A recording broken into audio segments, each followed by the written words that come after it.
Good afternoon, everyone. My name is Gary Storm, and I'm one of the founders of the Urbana-Champaign Peace Initiative, the organization that is the lead sponsor today.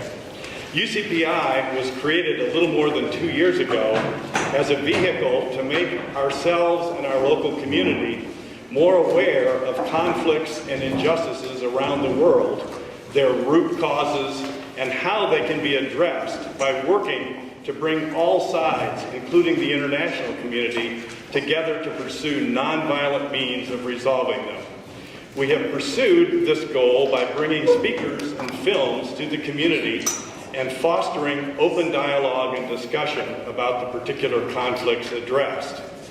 Our speaker today, Senator Dick Durbin, is the first governmental representative to be sponsored by UCPI, and we could not be more pleased. As most of you know, Senator Durbin represented Illinois in the U.S. House of Representatives for 14 years before being elected to the Senate in 1996. Since joining the Senate, he has arisen to the position of Senate Majority Whip, the second highest position in Democratic Party leadership in the Senate.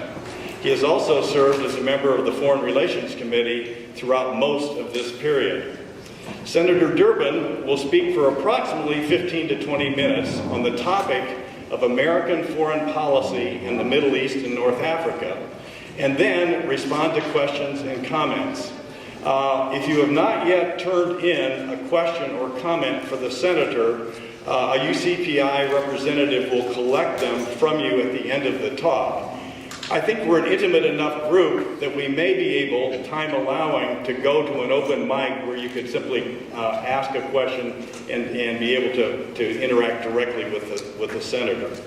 But with that said, let me thank you again for coming and being a part of this participatory democratic process. And with that, I'll introduce Senator Dick Durbin.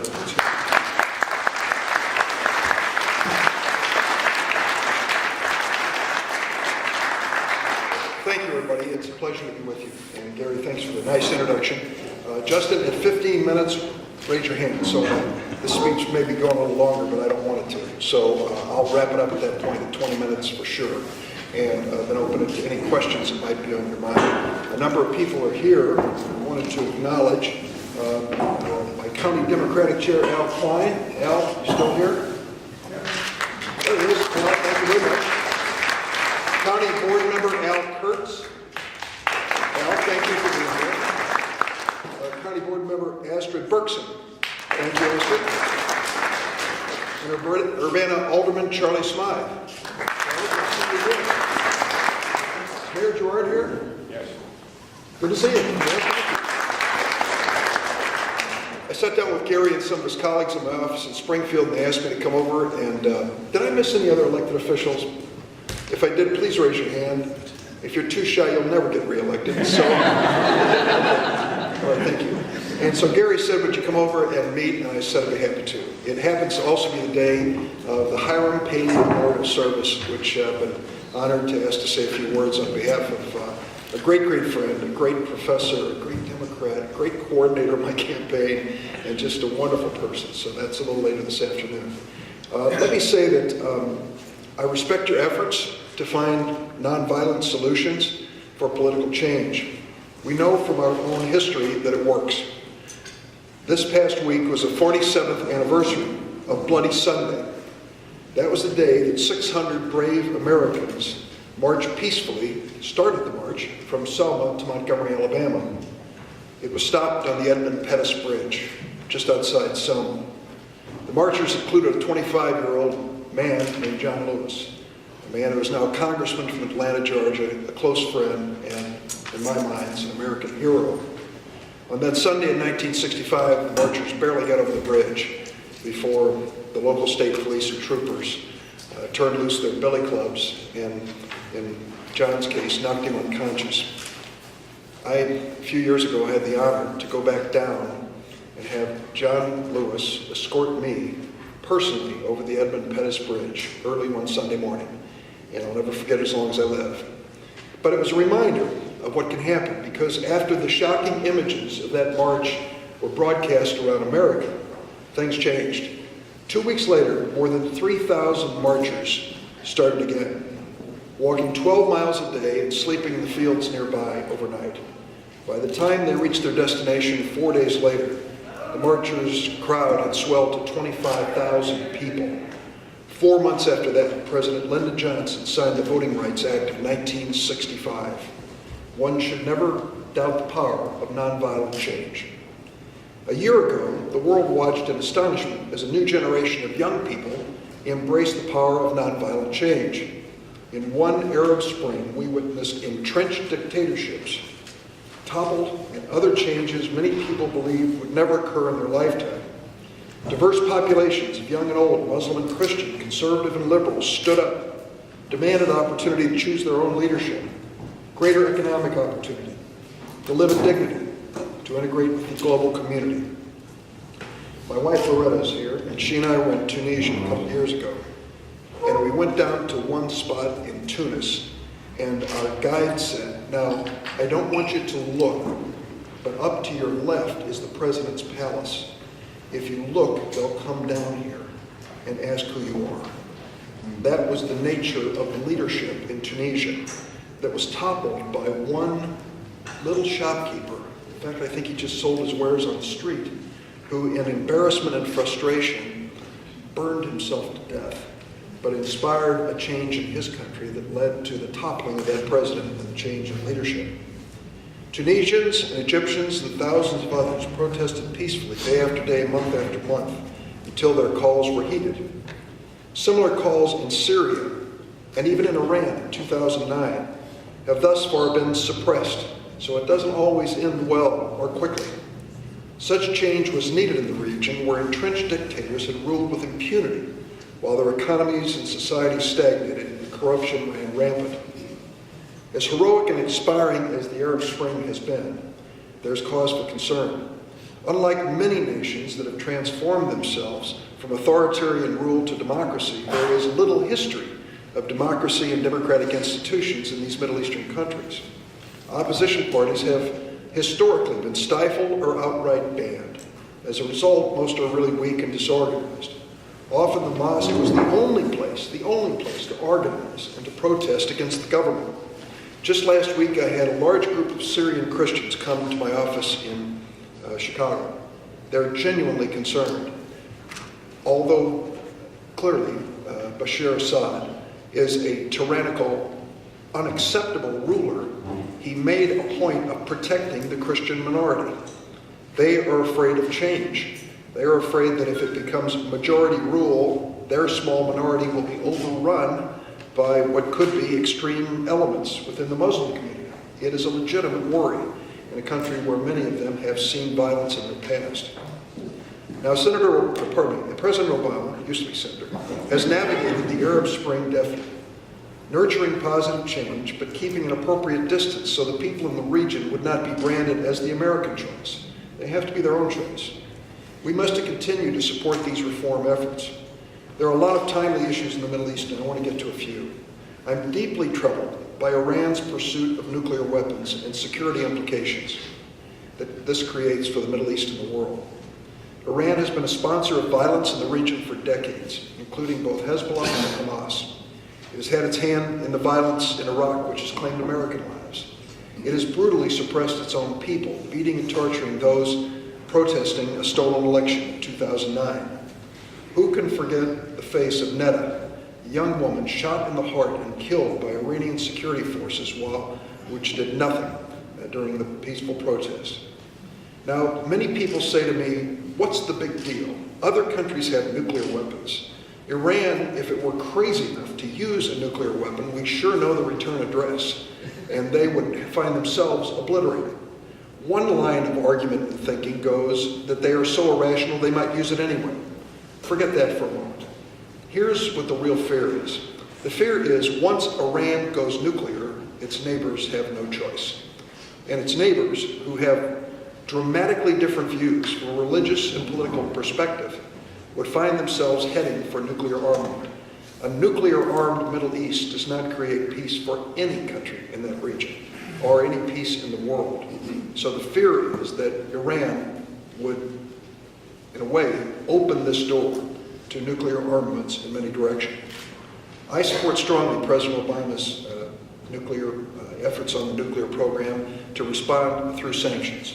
I commend him for soberly warning, as he did last week, about the danger of loose talk about war. My friends, I've been in Congress for many years, in the House and in the Senate. There are many votes that are important and have an impact on this country and the world, but there are none that keep you awake at night, like voting for a war. And I've been faced with it time and again. You know, at the end of the day, innocent people, including innocent Americans, will die. And that is a reality. When my colleagues, and one this past week, stood up and started talking loosely again about going to war, Senator Harry Reid said in a private meeting, "I think I've followed Senator McCain's call for invasion of almost every country now." There comes a point where we have to be more reflective about what this means, not only to us, but to the future of peace in the world. Military action perhaps military action would be the only way to halt an Iranian nuclear bomb, but I sincerely hope it never, ever, ever reaches that point. We have to exhaust all other diplomatic and economic options.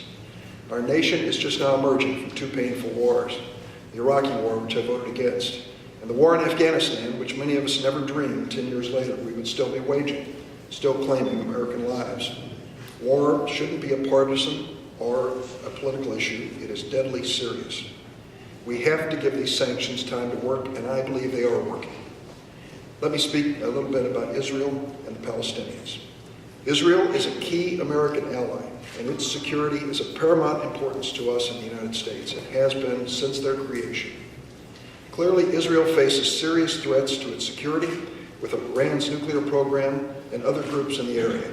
The press reports this morning of the launching of rockets, some 90 rockets from Gaza into Israel. Unfortunately, has broken what we hoped would be at least a ceasefire for the time being. It was a reaction to the killing of a Palestinian leader, and so it goes, one after the other in the Middle East. The Arab Spring demands for more representative government and greater economic opportunity mean that many Arab governments will have to be more responsive to their citizens. The result could be less freedom to work as closely with Israel as some have in the past. We can't predict where Egypt is going to end up. For a long period of time, since President Carter, they have not been a threat to Israel from the south, and we have worked closely for that to happen. With Mubarak gone, it's anyone's guess as to what the next chapter will be. I believe that changes sweeping the Middle East make the quest for peace and security for Israel even more urgent. Israel's long-term security rests with an agreement that provides once and for all for two states that can live side by side in peace. I believe the two-state solution is the only path to peace and stability, not only in Israel and the Palestinian territories, but throughout the region. President Obama is committed to a two-state solution.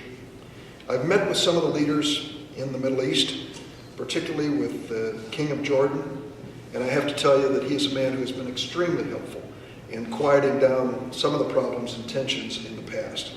I've also met with Salam Fayyad, Prime Minister of the Palestinian Authority. He's an impressive man. His efforts to ensure security and stability on the West Bank, critical building blocks, are commendable and should be the foundation for a more hopeful future.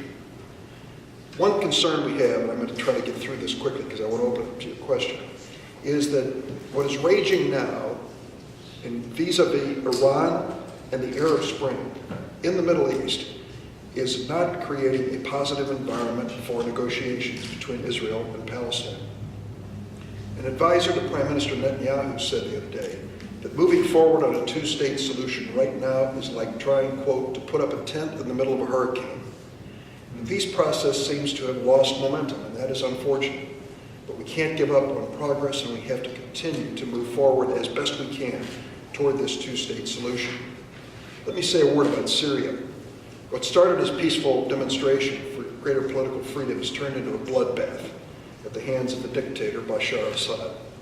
I'm deeply troubled by the horrific violence in Syria, including the cold-blooded killing of innocent and unarmed civilians. The estimates now range 5,000 to 6,000 innocent people killed. I've joined every effort at the United States Senate to speak out against this killing. I think Assad's days are numbered, but I fear his continued use of violence, unfortunately aided by ongoing Russian arms sales will harden sectarian differences in Syria. Thomas Friedman said, an Arab Spring has led to an implosion in most Arab countries. In Syria, it could be an explosion because of the forces at work there and the vulnerable minorities. The United States has to do all it can to promote a peaceful transition from the Assad regime. We must continue tough economic and political pressure. We've got to keep the pressure on Russia to stop arming the government of Bashar Assad at the expense of the people living there. In the meantime, several of us in the Senate, I'm joined by Senators Leahy and Feinstein, have asked President Obama to give temporary protected status to Syrian nationals legally visiting the United States. Now, I know you're committed to creating nonviolent solutions, and I want to bring up two issues that I hope you will agree with me need to be part of this conversation. First, what is the most precious resource on earth? What resource could you not do without? It's not diamonds, it's not oil, it's not rare earth minerals, it's water. And the world is running out of it. The Middle East under the Gaza is too polluted to drink. Jordan, where water scarcity was already a serious problem, has seen the problem dramatically worse as massive numbers of refugees have moved from Iraq and other countries into their country. Jordan will run out of potable water in 25 years. Of course, the water crisis isn't limited there. It's a global crisis. I first became aware of this because of a man who got me into this business and kept me there when I lost a few elections, and he said, why don't you try one more time? His name was Paul Simon. He served as our lieutenant governor, congressman, senator in 1988 for the younger students here, candidate for president. A wise man who saw some of these issues far before many of us did. He wrote a book in 1998. In his book, he recounted a meeting that he and other members of the Senate Foreign Relations Committee had with Yitzhak Rabin shortly after Rabin became Israel's prime minister. Rabin told the senators, you probably didn't know that before I entered the military, I was a water engineer. And then this water expert and champion of peace made a prediction that startled the senators. He said, if we solve every other problem in the Middle East but don't necessarily or satisfactorily resolve the water problem, our region will explode. Peace will not be possible. More than 60% of that region's water flows through rivers that cross at least one national boundary. It has to be a multi-state decision about sources of water. Disagreements over the use of water are a constant source of friction. They don't make the headlines of the rockets being fired from one to the other, but it's an underlying part of the debate and the agenda. I recently reintroduced a bill called the Paul Simon Water for the World Act that will help to bring clean water and basic sanitation to 100 million people in some of the world's poorest and most parched regions all across the world. It passed the Senate, but blocked by the House. It would also support regional partnerships. Israel in particular has much to offer to this cause. Their water technology exports have doubled since 2005, with 200 Israeli water companies exporting water management, recycling, purification, desalinization, irrigation, and safety technology. The UN reported a few years ago that Israel is one of the world's most efficient users of recycled water. There's a lot to be learned. Paul Simon understood the potential for conflicts from dwindling water supplies, and it scared him. He used to say, nations go to war for oil, but there are substitutes for oil. There are no substitutes for water. I agree with him. I first introduced the Paul Simon Water for the World Act in 2008, and as I said, last Congress we were making some progress, and then something happened. A man by the name of Matt Damon, ring a bell, an actor who is pretty thoughtful, decided he wanted to help me. I never spoke to him, he never spoke to me, but he started a group called H2O Africa, which works to bring clean water to impoverished African nations. Well, Matt Damon endorsed my bill. I don't know if he issued some kind of boring ultimatum, but he tweeted and blogged about the bill, and within weeks the number of co-sponsors doubled. So if you want to get behind the Paul Simon Water for the World bill, you'll be in good company. Importance also of education. Let me say a word about that quickly. I understand that many of you have visited the West Bank and stayed at the guest house in Beit Jala, run by the Lutheran Church. I'm told the church also operates a school in Beit Jala called Talitha Kumi School. Did I pronounce that right? Close enough? Okay. It was founded by the Lutheran deaconesses more than a century ago to educate girls. I read the name of the school comes from the book of Mark in the Bible. Mark tells the story of Jesus resurrecting a man's young daughter from the dead. He said that Jesus took the girl by the hand and said to her, Talitha Kumi, which means, little girl, I tell you to get up. That is a perfect name for a school that educates not only girls, but boys as well, Christians and Muslims together. And the story of that little girl contains a powerful lesson for today. It's been at least 10 years ago that Hillary Clinton, even more now, Hillary Clinton, as First Lady, returned from a trip to India and spoke in Chicago. And I heard her speech standing in the back as I was getting ready to leave, and I'm glad I did. She said something I've told her that I never forgot. She said, if I went to any nation on earth, the poorest nation on earth, and could only ask one question to determine their future, to determine whether they had any chance of wresting themselves from the problems that they're facing, the question would be this: how do you treat your women? If women are treated as slaves or chattel or disposable, that society and that country has little chance to conquer its problems. What I have found is that we need to focus more and more on young women in developing countries. These women are often slaves to carrying water day in, day out, back and forth from faraway places to their homes and villages. Many of them are denied an opportunity to go to school because they're too important at home. Many of them are married off at early ages, and we need to make it part of our foreign policy to change that. There are many ways to do it. One of the bills that I've had, and I talked to Secretary Clinton about it several times, as late as 2 days ago, is to do everything in our power to make it part of our policy to oppose child marriage. Marrying off these little girls at an early age can literally kill them in pregnancy and can certainly destroy any hope that they'll have a future. This should be part of our policy. I passed this bill in the Senate 2 years ago. It died again in the House of Representatives. I won't go into detail about why they opposed it, but it was embarrassing, the reasons it came up with. Secondly, George McGovern, whose name's familiar to many of us with gray hair, and for the others, 72 candidate for president, Democratic side, former senator from South Dakota, came up with an idea a few years ago that really has grown into a great opportunity. Here's what it is. He wanted to create an international school lunch program. His belief was if we had a basic meal to offer kids going to school in developing countries, it could be transformative. Not only attracting children, but more importantly, attracting young girls whose families would know that their daughter was going to be fed if she goes to school. Well, it ended up becoming a major project, and it was taken up by the World Food Program. And they added a wrinkle to it, which was just masterful. In addition to giving the kids a school lunch if they show up, they give the kids a bag of grain each day to take home to their family. Fathers and mothers are pushing the kids out. Go to school, go to school.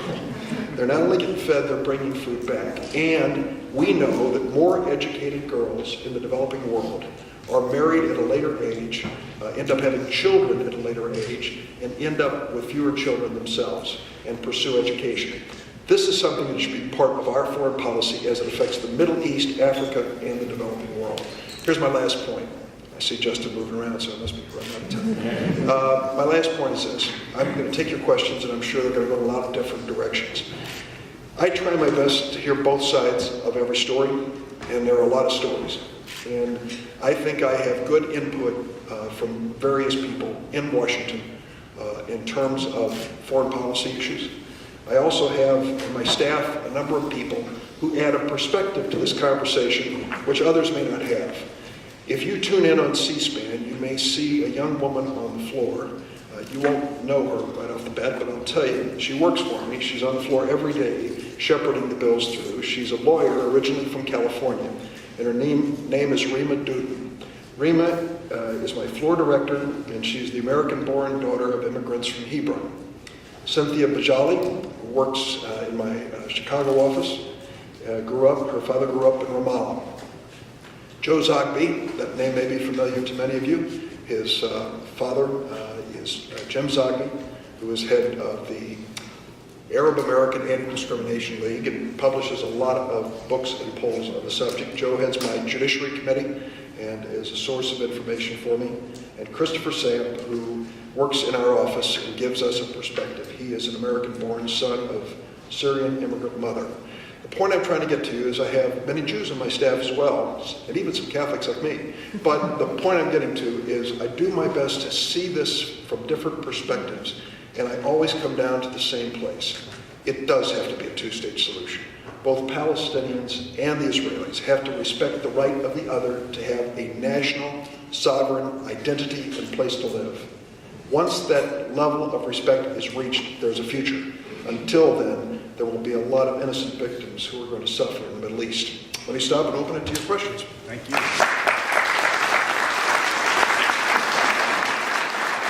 Senator arrived, that we had pieces of paper on the tables and encouraged those of you who had a question or a comment that you'd like to make to jot those down. And John Sutherland, who was referenced briefly, he was the organizer of the trip to Beit Jala that several people made in this room and have firsthand experience of traveling around both Israel and the West Bank.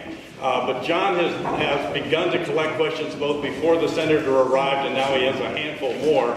Let me suggest that we start with John reading some of those questions that have been turned in. I just think it'll be so much more efficient.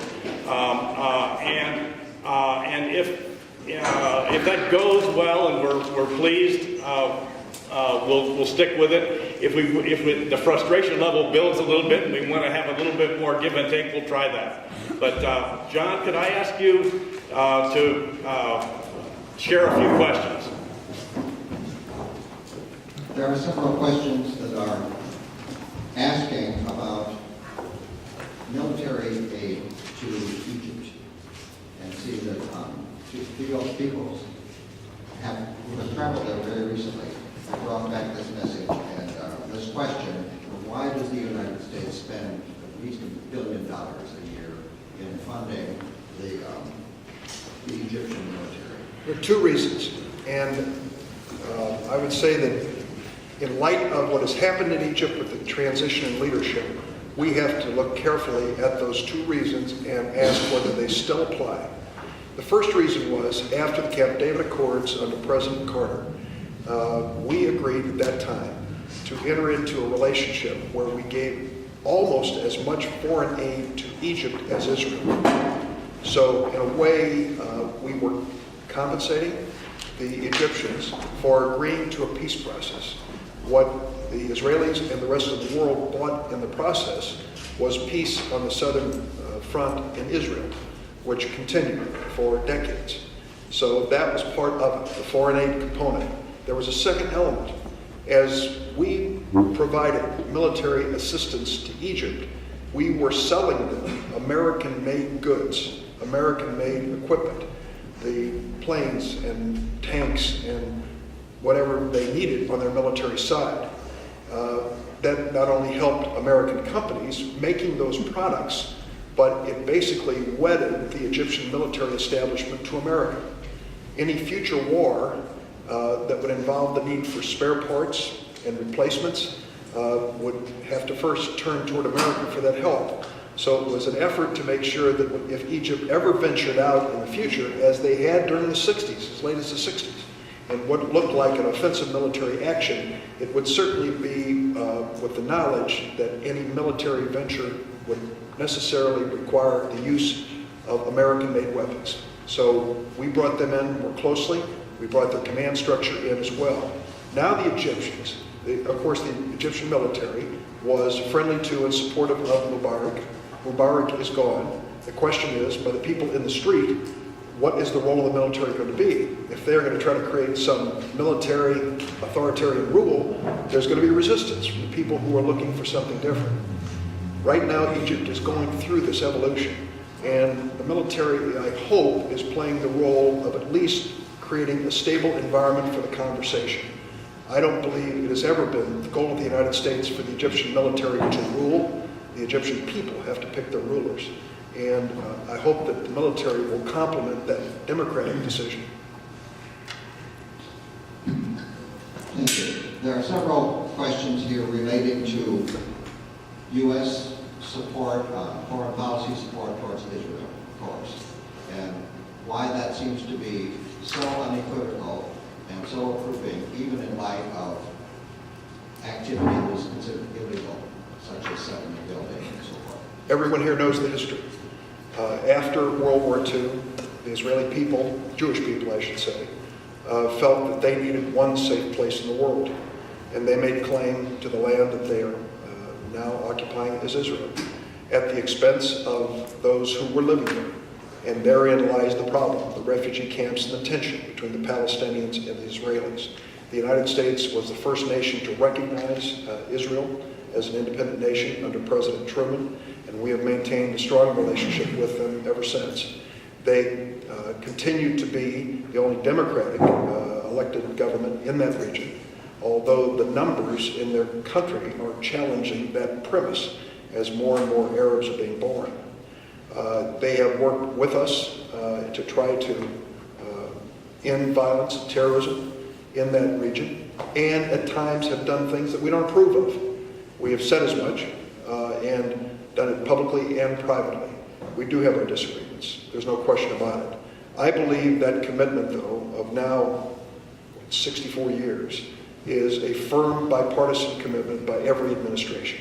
It doesn't mean that we will agree with everything that they've done. I've taken exceptions to their settlement policies, which I think have not helped the situation in many instances, but made it worse. I also feel that there were times when they could have been more forthcoming when it came to the peace process. And there's been frustration on both sides. Some of you remember the closing days of the Clinton administration, what happened in Camp David. There he was with Barack, who was then the prime minister of Israel, and the PLO, head of the authority, and the PLO walked out at a time when I thought they had the perfect opportunity to get something meaningful done. It's been downhill since, and we haven't seen dramatic progress in the peace process. But our commitment to Israel has been there, will continue to be there. It doesn't mean that we will rubber stamp their policies, but they are our friends and our allies. Related to that, is there any way that the U.S. can use its considerable economic clout to Israel to guide them in their responses to Palestinians, to the other neighbors? Well, we are, and continue to. Most of it is done by presidents outside the glare of camera lights, and is done in private. I know that conversation is underway because the current situation is a very delicate situation involving Iran. And 2 or 3 weeks ago, I sat down. It is still hard for me to get some of these words out of my mouth because I'm thinking, Durbin, did you just say that? A few weeks ago, I sat down in the Oval Office with the president, it's true, and Tom Donilon, the National Security Advisor, and Senator Feinstein. And we talked, just a group of us there, for 30 minutes about the situation in Iran and the response of Israel. And I think there is a clear understanding between the United States and Israel about what we have done, what we are doing by way of sanctions, and what may happen in the future. That conversation has to continue, and for obvious reasons, most of it is never going to be made public. Thank you. You spoke earlier of commitment to the two-state solution for Israel and Palestine. What are some of the specifics that you see there? For instance, which territory would go to Israel, which territory would go to Palestine? That has been the problem. It's been the problem. And it starts with Jerusalem, which many of you have visited, and you realize that the major religions of the world have claim on Jerusalem and have pride in their roots in Jerusalem and are fearful that one group or the other will end up dominating the scene. If you have visited the Church of the Holy Sepulchre, which I have several times, I was last there a few years ago on Palm Sunday. There were 6 different Christian groups that are housed in that building, and they were all parading with incense and music. It was like the Battle of the Bands. You could barely hear yourself think as they were going through there. It is noteworthy that for more than 5 centuries, the nominal keeper of the keys to the Church of the Holy Sepulchre has been a Muslim, because the Christians couldn't agree on who would hold the keys. So there's a lot of tension within the Christian communities, let alone vis-a-vis the Jewish and Muslim communities about the future of Jerusalem, unresolved at this point, a major, major concern. The second part of that obviously deals with the settlement issues and where the territory will be. There have been fences/walls already built which segregate out certain parts of the West Bank from Israel and from Jerusalem. And the question is whether those are of any permanent nature or need to be readdressed. But I think this settlement issue is key to it. The Palestinians not only need the opportunity for a sovereign nation, they need a place that literally makes economic sense for it to happen. And that has to be negotiated out. Again, I just think it's a terrible shame that Yasser Arafat and Barak could not reach an agreement back in the days when President Clinton was trying to close this agreement. Is there any way that the U.S. can use its influence on Saudi Arabia to be supportive of justice and nonviolence in the Middle East? Well, it's interesting because for the longest time in the Arab world, the first question asked was about the future of the Palestinians. And now the agenda is changing. There's a recent article written about the Arab Spring and the situation in Iran and Syria and what that has done to the conversation about the Palestinians. Saudi Arabia looks on the Middle East much differently than we do. They look on it with Sunni eyes, on a part of the world where the Shia have power in Iran, in Iraq, and even in Syria. And they are concerned about that. Those of us who don't live there and don't know it as well may discount this inter-Muslim rivalry, but it is intense, it has been bloody, and it continues to this day. I think the Saudis are more mindful now of what is happening in Syria and Iran than they might have been years ago. And it has displaced in a way the Palestinian question as the number one issue. That's why it is, many people are arguing, just might not be the moment for them to renew negotiations. We work with the Saudis, they cooperate with us in some regard. They too, we have to raise the obvious question, will there ever be an Arab Spring in Saudi Arabia? Because they have clearly a monarchy that rules at the expense of the people in the street in question of their stability over the long haul. But we are continuing to work with Saudi Arabia, particularly putting pressure on Iran. You mentioned earlier the nuclear threat between, specifically from Iran and Israel. Do you think that such a conflict is actually foreseeable? I think it is not inevitable. I think it can be avoided. The sanctions that we put in place here in Iran are starting to make an impact. Note the reaction from Iran. Even as late as this week, I asked Secretary Clinton in a phone conversation, is this latest overture on Tuesday or Wednesday from Iran meaningful? She said it is. They are opening up a conversation that we haven't had open for a long period of time. We are having a dramatic negative impact on the Iranian economy. President Obama has engineered this. Here's, if you'll remember, in the campaign when he said, I'm willing to sit down and speak to the Iranians. Remember what the reaction was from the other side? Madness. It's appeasement. Neville Chamberlain is thrown in the towel. Never talked to him. He's told me as much and told others. His goal was to prove to the rest of the world that he would make that overture and make that offer. He did. It led nowhere. The Iranians refused to sit down. But then he was able to approach even the Russian and Chinese governments to join with us in the sanctions on Iran. Because he said, I've asked to sit down with them, they won't do it. So we now have a multilateral effort at sanctions on Iran to put pressure. I have a lot of hope in this, a lot of faith in it, that this will lead to a conversation. I also hope that we are very honest about the state of development of Iranian nuclear weapons. I think they are clearly moving apace toward that goal. I don't think they've reached it. I don't think they will reach it this year. So we have time, if we move forcefully on the diplomatic front, to stop this from escalating into a war, which I think would be disastrous. Dick, can I just exercise a short prerogative of having been one of the organizers?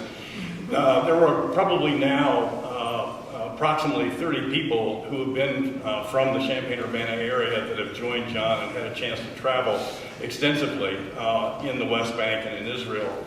And as committed as I think the President and the administration and several administrations have been to taking a position in support of a two-state solution, the one thing that I think I came back with, and that many of my fellow travelers came back with, was a realistic sense of what facts on the ground really look like. And there's a little map that's been published that shows the disappearance, in essence, of Palestinian-controlled land in the West Bank over the last 15 years.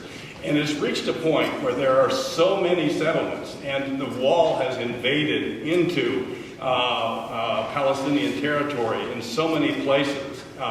And there is now a network of Israeli-only roads with checkpoints that prevent the movement of Palestinian people within the West Bank. It chokes off economic activity. It prevents kids from going to school. It interferes with health care, so many things like that. And I just think that it's to the point where we can't any longer mouth a commitment to a two-state solution without really looking at the facts on the ground and saying, is this feasible? And I think that if we were to do that, we'd say that at minimum, we've got to say absolutely no to any more extension of the settlements. And it seems to me that we're in a position where we might have a little leverage with Israel at this point in time. They're a little more dependent on us than they have been in the past. And it just seems to me that we need to use more influence than we're using. Well, let me say first that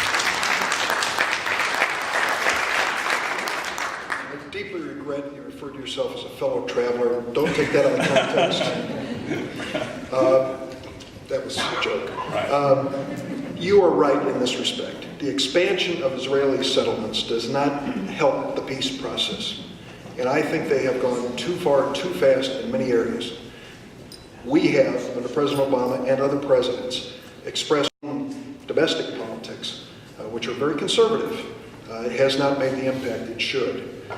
One of the problems too, Gary, and I've got to be very frank with you about this, is take a look at the Palestinian leadership, starting with Yasser Arafat, the iconic leader of the Palestinian Liberation Organization. At the end of the day, I would have to say that he was not a good leader. At the end of the day, there are too many bank accounts outside that area that can't be explained. And at the end of the day, he had very little, if anything, to show for his leadership. Then came Mahmoud Abbas, and then came an election where he lost power to the Hamas group. Then came our effort to reinstall him as a leader, knowing we couldn't go anywhere with the Hamas Authority. Now we have this uneasy situation between Gaza and the West Bank towns, leadership there, as to where the real leadership is in the Palestinian Authority. Abbas, with frequency, says, I'm out of here. I'm an old man. I'm tired of this. And he said, you can't leave. There's just no one to turn to. So as frustrating as it is on that side, the problem is figuring out who's going to sit across the table from you if you don't want to talk this through. And will that person be there tomorrow? Do they speak for the majority of the Palestinian people? Could they reach an agreement that would be enforceable? That's part of the frustration of this whole process. Yes, there's a question about civil rights, human rights abuses that the United States has allowed to happen in many places. Prisons, for instance, that we are in charge of. How can we clean up our own act and restore credibility to our human rights? Is there anybody whoever asked that want to zero in on one particular area? There are lots of things we can talk about. Who put that question out? Yes. Well, I did not ask that particular question. It is related though. So when we talk about Egypt, I'm originally from Egypt. I have lived in this country for many years, and I feel very strongly as an American. And I want to know, why does the U.S. always and has supported Egypt and SCAF, which is the Supreme Council of Armed Forces? They are committing human rights violation. by using the weapons that we are selling them? And what is the sanctity of the Camp David Accord? Is it worth the anti-democratic military wields over its citizens? So I'd really like to understand that, and why would we still support this? I think you understand it. And I will say what I think we both understand. To buy peace on the southern border of Israel through the Camp David Accords, we entered into an agreement with the Egyptian leadership, including their military, which involves substantial sums of foreign aid being sent each year. There is no question that Mubarak's rule was authoritarian, dictatorial, and violated human rights, and that the military was complicit in that. The only time I ever sat down with Mubarak was to beg him to release an Egyptian prisoner that he was holding in jail, that we in America thought totally unfair. So there's no doubt that that was going on. This is not a new development in world history. It has happened many, many times in my lifetime, where to achieve a foreign policy goal, we end up compromising on some issues, like leaving in power a man who turned out to be a dictator. That is what happened there with Mubarak. And eventually the people of Egypt stood up, spoke up, and he was gone. And now the question is, what's next? What's next in terms of the stability of that region, the leadership within Egypt, and what will their relationship be with us, with Israel, with any other country in the region? It's an unanswered question. And so in answer to what you say, I think we both understand what happened there. It was a bargain struck. And the bargain, unfortunately, was at the expense of a level of democracy and human rights which we would like to see in our own country and every other country. Can I comment something? Sure. Can I ask you a question?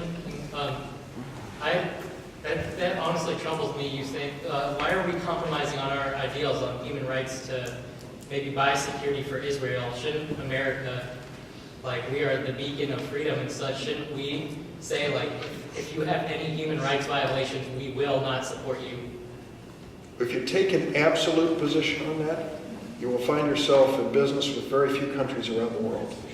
Even the United States, in honest, sober reflection, would have to say we can do a heck of a lot better when it comes to civil rights and human rights in terms of our own country. We are far from perfect. I think that's where that question was leading. So I know that I probably start at the same place you do. I know what the ideal is, and I know what we want to reach, but there are very few countries on earth that reach that ideal. And we have to decide whether we're going to do business in the neighborhood, even with unsavory people, if we believe that it ultimately protects the United States and ultimately is in the best interest of the people living in the region from our perspective. That is what every president decides when it comes to foreign policy. Let me suggest that we try in the few minutes that we have left to go to the audience. Over here and then more. Hi, Senator Durbin, Alan Kurtz, County Board. I want to make it a little more local, and that affects all of us here today. We were in your office, Mayor Gerard, myself, and a number of other jurisdictions, mayors of Savoy, Mayor of Normal.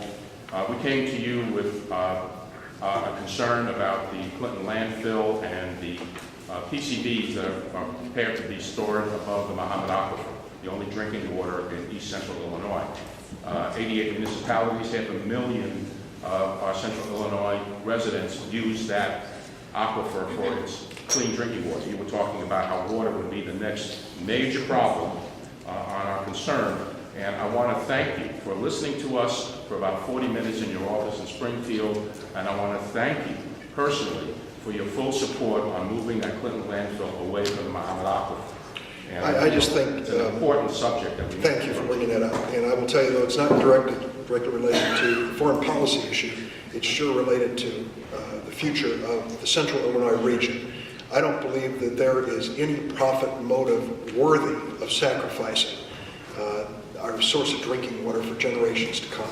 And so we have joined in and asked the U.S. EPA to make an assessment that this is a single source, and therefore it has to meet a higher standard, and I hope stop once and for all this notion of the PCBs in that landfill. Thank you. I have a feeling that the situation that we're in now is very dangerous. It's, to me, reminiscent of the days before the invasion of Iraq.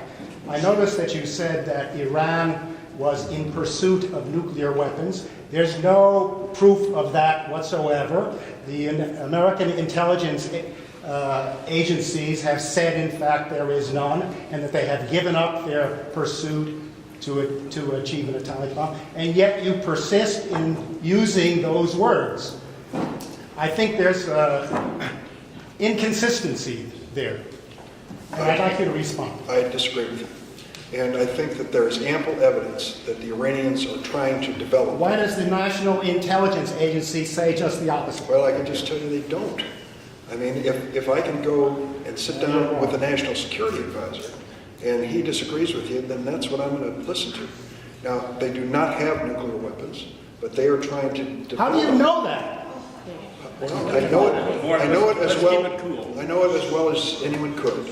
I go to people who I consider to be reliable sources of information, and there is speculation involved in this. Let's be honest about it. And what we have to do is to take an honest assessment. If at the end of the day they end up developing a nuclear weapon and we have not been vigilant and not put pressure on them to stop, it will have a dramatically negative impact on the Middle East. Just like Iraq has.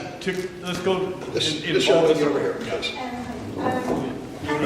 on questions, one concern that I have is, I have many concerns, but one that is probably affecting our own national interest is that it seems that more and more we are diverting from our own interest in the Middle East and North Africa for the sake of basically securing Israeli safety, which has been challenged by many, many groups, including Jewish Americans and Jewish Israelis, in regards to the issue being security of Israel. And there are ample evidence that this is not the right approach to the problem, because what is the cause of insecurity is actually the occupation itself. And just talking about Israeli security needs to be addressed first basically makes the situation impossible to change. The negotiations, in whatever form, as far as I'm concerned, and many, many other groups, it's not just me, are saying is that that should not be, we should insist that these issues not be a precondition for a negotiation. And especially in this situation where even General Petraeus have stated that very clearly, that we are endangering our own national interest and security by continuing this path in the Middle East, especially unconditional support of Israel. So I wanted you to give your own assessment. I will give you my assessment, and I want to state clearly, I believe in our alliance with Israel. I believe in our commitment to its survival. I have voted that way, I believe it. And I will say that. I do believe that you can pursue a foreign policy consistent with those goals that gives the Palestinian people their own sovereign state, their own power to govern. I don't believe that the authoritarian rulers in the region have been any help to us in reaching that goal. And now, with the exception of Egypt, which we talked about, Camp David, and Jordan, where the king stepped out and became more open to conversation with the West, there just weren't many places to go in the Middle East to find those allies who would engage in this goal seeking with us. Now, add to this what's happened through Arab Spring. We literally do not know what the leadership of Egypt will be, what their goals will be, what their values will be, what their relationship with us will be. The same holds true for Tunisia and Libya and many other countries in the region, and ultimately Syria. And so the situation, I think, is consistent with American foreign policy goals to say that, of course, we are allied with Israel. We recognize the need for a two-state solution. Our goal is to see these nations evolve toward a democratic model, but it's likely to be an evolution.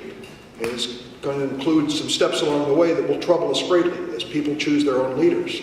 But I don't think that's inconsistent with America's national security or our policy goals. I think that is consistent with it.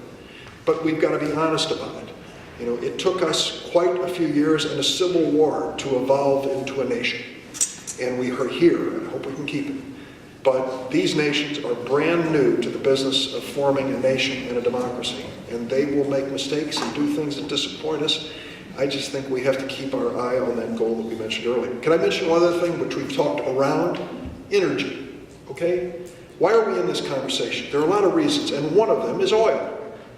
As long as we are talking about the Straits of Hormuz and the Arabian Peninsula and the oil that flows from there to Europe and the United States, this will always be a different conversation than a conversation about South America. And that is part of why we need to have a national energy policy which makes us less dependent on the oil coming out of OPEC nations. In the back over here. Yes, Senator. First of all, thank you for coming. Sure. Very glad that we have you as our senator. Well, thanks. It's great to have a I full-time want to job. raise one issue with you. And let me say I'm a member of Jewish Voice for Peace.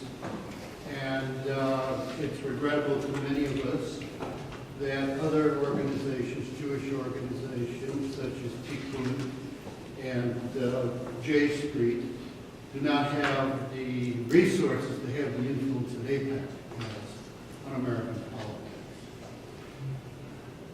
I think I can speak for all of these organizations knowing their position. You mentioned the difficulty of the Palestinian leadership. We think there's a serious problem with Israeli leadership. The Likud government under Netanyahu was as resistant before the Arab Spring as it is now after the Arab Spring. The Palestinians have no monopoly on corruption either. I would differ with Gary on one point.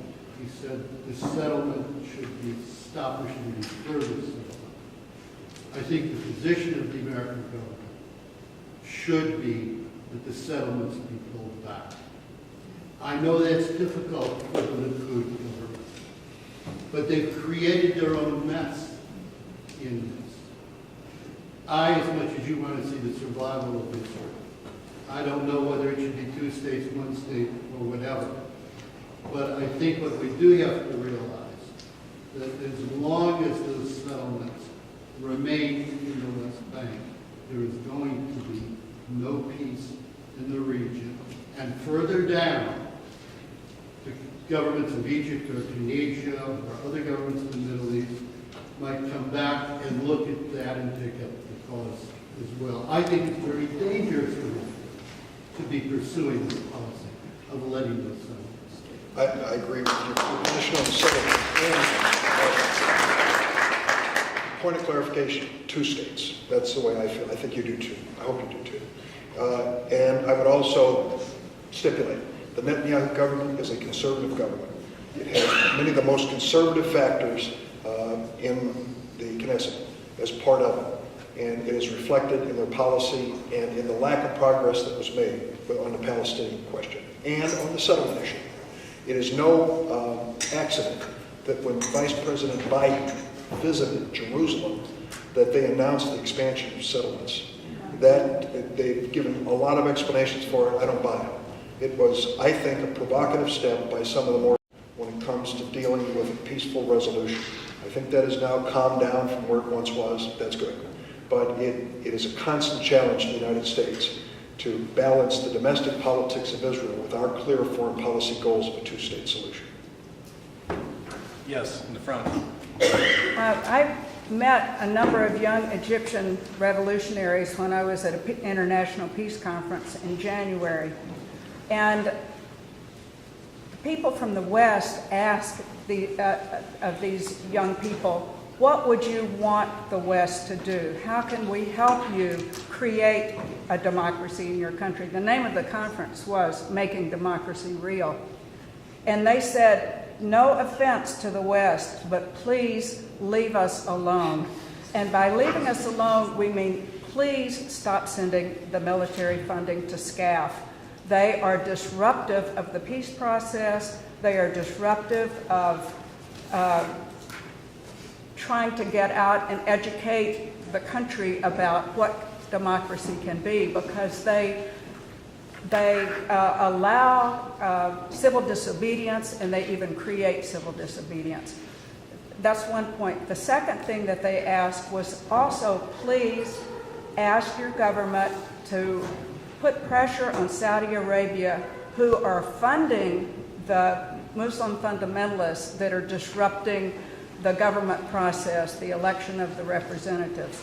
So I just wanted to fulfill my promise that I said I would come and bring that to my government. Thank You're you. my government. There have been very few instances in history, and I'm just a minor student of history, but there have been very few instances I can recall in history where we have seen authoritarian rule fall, and there has been a transition to a stable government that even leans in the democratic direction without an intervening period of confrontation. We're lucky if it's verbal, but quite often it's not. It turns out to be bloody and violent and go on for years. And you can point to a number of countries where we've seen it happen. I don't know what the experience in Egypt will be. And the fear that some have is that there are forces within extreme Islam who want to come in and bring back a different form of authoritarian rule. That's what I heard from the Christians in Syria.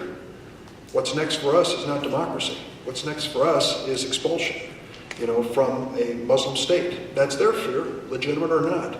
And in Egypt, similar issues. Christians in Egypt have talked to me about their concerns of their future in a Muslim-ruled nation, if it is in fact a nation that has that bent or that identity. So what we are trying to do, and may not be successful, is to strike the balance where the military will be the stabilizing force that holds back the violence. What we have seen, though, what's been alluded to here, is many times they are guilty of their own violations of human rights and civil rights. And it is difficult for us, not even being in command, to really will a different outcome. One last question? Yeah, we need to have one last question. Yes. I want to come back to the water issue and applaud you for this water bill and your concern for water for the world. It's wonderful that the Israelis have all this technology with the water system.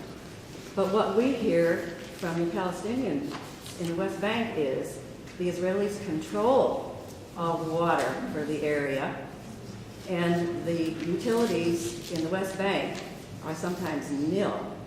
They have taken the settlements where the water supplies are, they've co-opted the wells, and left the Palestinians high and dry. So what can the water bill accomplish in that situation? What Paul Simon was trying to tell us, what he found years ago was, this is going to be an integral part of any peace settlement. And it has to involve not just the Israelis and Palestinians, but water that is flowing across national boundaries into that region. So it is a massive undertaking. But I don't question for a second that those who can will try to shepherd in these water resources to the exclusion of other people who don't have the political power to stop them. Because water is not only life, it is economic development in the Middle East. When I sit down with the people in Jordan and they were talking about the refugees coming in from Iraq, the first thing they said to us is, we just don't have the water for these people. You think we have oil? We have no oil, and we have no water. So you've got to help us. And we've tried. But that gets down to the issue. Can I make one little illustration here of why $30 million in the Paul Simon Water for the World Fund, which by federal standards is small change, can make a difference? I was in Port-au-Prince in Haiti in January and went into an NGO called Jescio, right smack dab in the middle of Port-au-Prince. And Dr. Deschamps, a woman, showed me a well that she had just built. And she said, and the U.S. paid for it. And I said, well, good. She said, we had to drill down 660 feet and we found pure water. Now we're drawing it up, treating it with chlorine, and we're giving it to 120,000 people. We're the source of their water in the middle of Port-au-Prince. I said, how much did the well cost? She said, $28,000. So when you talk about $30 million, $40 million in poor places on earth, particularly like Port-au-Prince facing a cholera epidemic, these investments literally are life and death investments and make a difference. I know your larger question is the foreign policy behind water, but if the United States had the image in the world as the nation that was pushing forward the sharing of water technology and the availability of potable water for families, it would give us the best reputation we could ever hope for. And it would really reflect that we are, by and large, caring people who want to eliminate suffering.